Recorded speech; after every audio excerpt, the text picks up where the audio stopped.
All right, everyone, we are here with another off-season war. Today we'll be taking Path 7 in Section 1 and Path 8 in Section 2. I also have quite a few mini-bosses. What was missed there was I forgot to hit record for a Dragonman fight that was on Path 7. That was a Mr. Negative fight, which I didn't lose barely any health, and an APB fight. So, moving on to Power Snack Doom. Nothing new here. You guys have seen me take this before. I am going to practice as if it is in season, since this was supposed to be an in-season war, and just to kind of get the rust off in preparation for whenever the season decides to start, since we've had this long off season. So APB, medium boosts here. We're going to parry heavy 3 times, convert the 9 light energy into the dark energy, and then we're going to build a little bit more light, hopefully prevent him from throwing SB1 before we throw our SB2, and then drop a big SB2. So we got the 9 dark, and here I was hoping he wouldn't throw that. He threw it. I actually didn't even dodge it. So now we're going to build a little bit of light energy as we wait for his aura to come close to an end, convert it, and go right into the SB2. And I actually did that too quick. Didn't even let the evade counter do the hit before I threw SB2. So that could have been bad. He could have ended up blocking it, but we lucked out. And down Doom went, so nothing too difficult.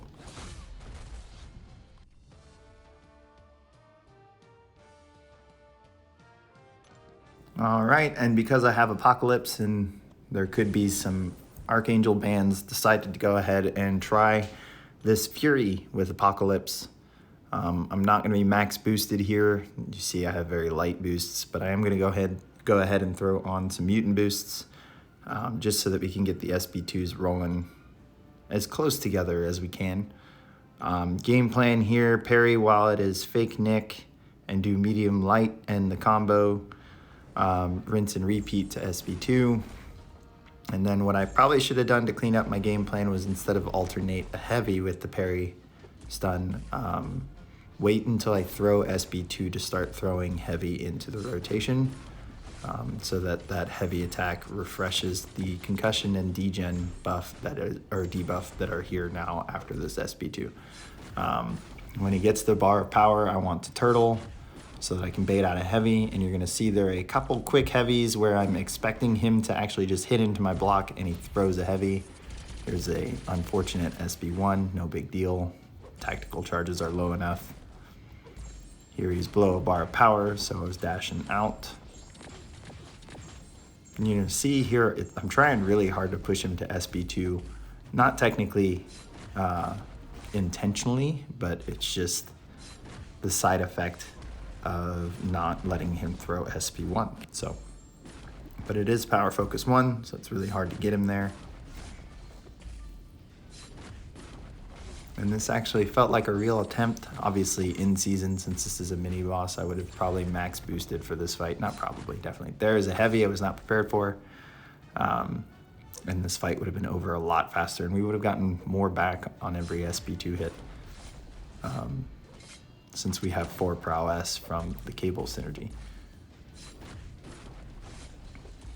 And you see there, it wasn't as clean maintaining the medium light so that we didn't trigger Mixmaster, but I was prepared for that one. I believe I'm prepared for all of them. There's even a couple where I thought it was gonna trigger because it was only throwing medium attacks, and he wasn't evading. He wasn't even saying evade failed. But we'll see that as we're in real Nick here.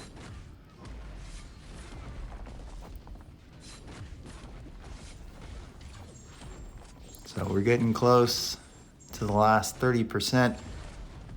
With his LMD down, there's another heavy who's not ready for it. At least I built up the bleed immunity in this fight, which I'm gonna want later. There, I got step back intercepted. Clever AI. There, here. These mediums aren't saying failed evade. So, no biggie. That should do it. So I was glad I got to experience that in case I ever have to do it in an actual war. All right, moving on to Path 8 in Section 2. This first fight I wasn't actually worried about at all, and you're going to notice that by the fact that I get pounded against the wall for a little bit. But we already built the bleed immunity, so there's no worry about getting a bleed and bleeding out. Gonna take it with Apocalypse. Game plan here is just to play Weapon X the way you play Weapon X. Push him into Berserk. Block decks so that we can bait out heavies while he's Berserk and retaliate the heavy when he throws it. This Weapon X was a little bit stubborn about throwing his special attacks here at the start. Just would not throw it. Finally throws it. And then he wouldn't throw the heavy. So what you're going to see is this is going to go all the way to the wall. I'm going to completely miss the special attack button and take a combo. Whatever. Recover. Go back at him, bait out this as his Berserk is ending. So now we can go back to parrying. And even here, actually I don't think it takes him too long to throw this SP2. I was just surprised I had to push him to SP2. And then bait one out. And then down he goes. So not a hard fight at all. If anything, if I hadn't taken Fury, this fight would have gotten Apocalypse to the 4 charges I needed to make Cable Horseman. And what I wanted the Horseman for was the Storm Pyramid X on the second node. I'm going to take it with Cable as a Horseman so that my ability accuracy for offense goes up 30%. Since Storm Pyramid X has a glancing ability that reduces basic attack accuracy by 100%. So I wanted to be able to parry heavy and at least get some degen from the heavy. Since the heavy attack does count as a basic attack, you will see that even though there are 2 hits, not all the degen debuffs place. But what I really wanted to see, even though this node has suicides, was if Cable was going to do a good job overpowering this fight before high ground got out of hand. And so far so good. And again, suicides, she's in her last 25%. She's only at 2 to 3 charges. So a case can be built that there are non-mini boss nodes, maybe even mini boss nodes, where Cable doesn't care about high ground. We'll see how that goes for the rest of the war, because I do take a mini boss and an actual boss. All right, and then I assign myself this path 8, obviously to test that degen damage, but also to go ahead and use Mr. Negative against Mojo here. Kenobi actually banned Spider-Man 2099 and Human Torch, so Spider-Man 2099 is an option for this Mojo, and with him gone, it kind of falls back onto Mr. Negative if you're not going to take him with Ghost. So I don't parry heavy this node. I don't want to activate a prompt and that Fury get eaten and turn into a degen, even though I would heal from it. So we're at 7 here. We're going to convert without him throwing SB1. Now we're going to bait out this SB1. I was not intentionally blocking or doing a well-timed block on these SB1s. It was just working out that way. Which is fine, because here on this next one, we're going to convert and we're ready for SB2.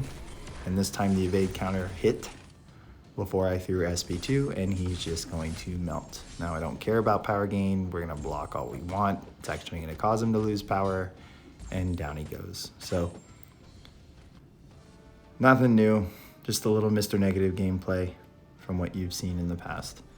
Moving on, now we're going to test the Cable overpowering high ground on a mini boss. So again, Infinity War Ironman here.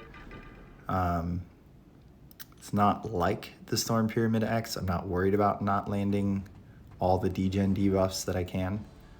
But he does have suicide, so that's going to help a great deal.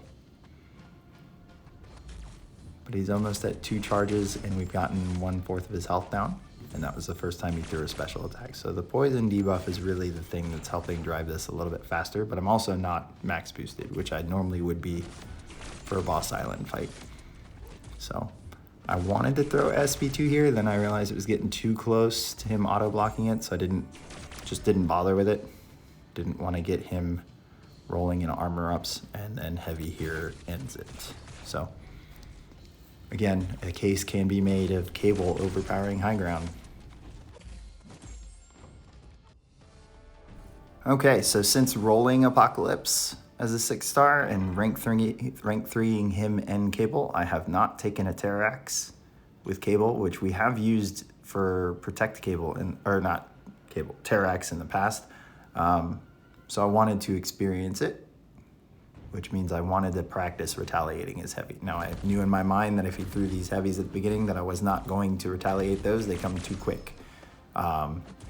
So I was actually, usually you're expecting some blocked hits before a heavy comes, and the instant heavy usually means your timing's too late when you try to retaliate unless you're prepared for it. So decided to not go for those. Here we're trying to bait out some heavies. Now that he's at SP1, we're gonna bait out the SP1, and I'm happy he doesn't have suicides. We're getting a true test here. Retaliate the SP1 with a heavy. Now we're just retaliating heavies with a heavy. I'm gonna throw this SP2 pretty soon as his aura is about up here.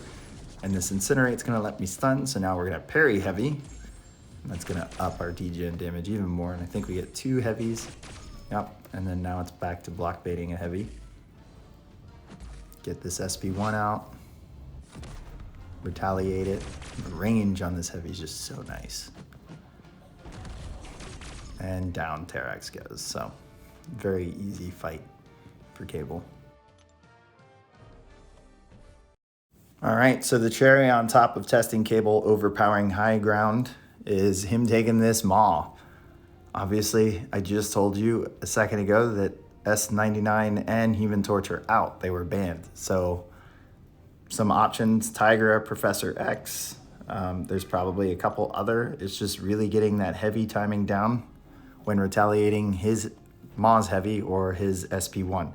And I figured with the range on Cable's heavy, that maybe I just might be able to solo this Maw. He didn't have suicides, so we're getting a real attempt here. I'm not max boosted, and we probably would have even had the guidance cross-fight or pre-fight from White Magneto if we could have.